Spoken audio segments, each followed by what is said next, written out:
The Aurora movie theater reopens in just hours, nearly 6 months after the tragedy that left 12 people dead and dozens of people injured. Those who were in the theater that night, the family of those who were killed, and those who responded to assist are invited to a special program tonight. Tyler Lopez is live for us at the theater at Aurora's town center. And Tyler, this is bound to be an emotional evening. And Bertha, that's why counselors will be here. This has taken months to move forward, design, and finish the renovations. It's believed Cinemark spent $1 million doing it, and you can see the theater looks a lot different from the outside. When attendees get here, this is what they can expect to see on the inside. Building plans indicating they're going from more of an open feel in the lobby to what they now call Century Aurora. They've also altered Theater 9, calling it Movie House H, with an extreme digital floor-to-ceiling screen. Tonight, the governor, John Hickenlooper, and Aurora's mayor, Steve Hogan, will be here, along with Cinemark's CEO, for what they're calling an evening of remembrance. It's a 30-minute program starting at 6 o'clock. We will have video of that event for you tonight, and you can imagine how difficult this is going to be for the folks who were here on July 20th. This is invite only, some 2,000 invitations going out. For the folks who will be here, they've also been invited to stick around for a movie if they wish. More than 12 victims' families, though, won't be here. They believe this is a publicity stunt for the theater. And the theater also offering free movies to the public Friday through Monday, and then planning to reopen permanently on Friday, January 25th. Definitely a big night in store, though, tonight. Live in Aurora, Tyler Lopez, 7 News. Thanks, Tyler. We have new developments in the Lance Armstrong doping scandal. This morning, the International Olympic Committee stripped him of his bronze medal from the year 2000. Asking him to return it. This comes ahead of tonight's interview with Oprah Winfrey, in which Armstrong is believed to admit for the first time that he used prohibited performance-enhancing drugs. No clips from that interview with Winfrey have been released, but earlier this week, she did say this about the interview. I would say he did not come clean in the manner that I expected. It was surprising to me. I would say that for myself, my team, all of us in the room, we were mesmerized and riveted by some of his answers.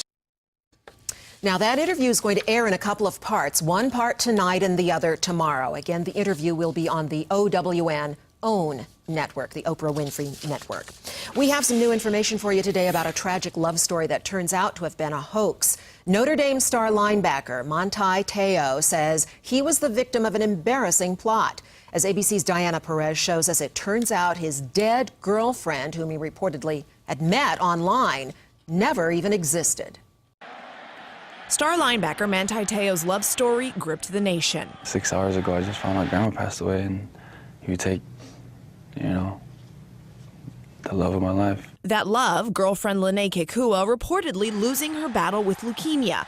His incredible loss and decision to honor her memory by playing against Michigan instead of going to her funeral further humanized the athlete. She made me promise that she's like, babe, if anything happens to me, you promise that you'll stay over there and that you'll play and that, you'll honor me. His performance on the field and heartbreaking story off of it made him a front runner for the Heisman Trophy. But it turns out Lynn, who Teo met online, never had leukemia, never died, never even existed.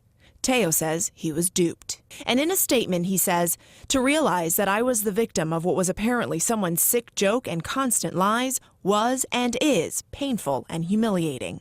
Notre Dame, having conducted its own investigation, believes him. This was a very elaborate, very sophisticated hoax. But writer Timothy Burke for sports website Deadspin.com, who broke the story, says he's not convinced Teo is innocent. I think a lot of people are very, suspicious when Teo says that he had no idea and he was just the sucker in this, because, why would somebody go to such great lengths to hoax him like this? Burke says Deadspin realized that this girlfriend was someone's fabrication after a tip.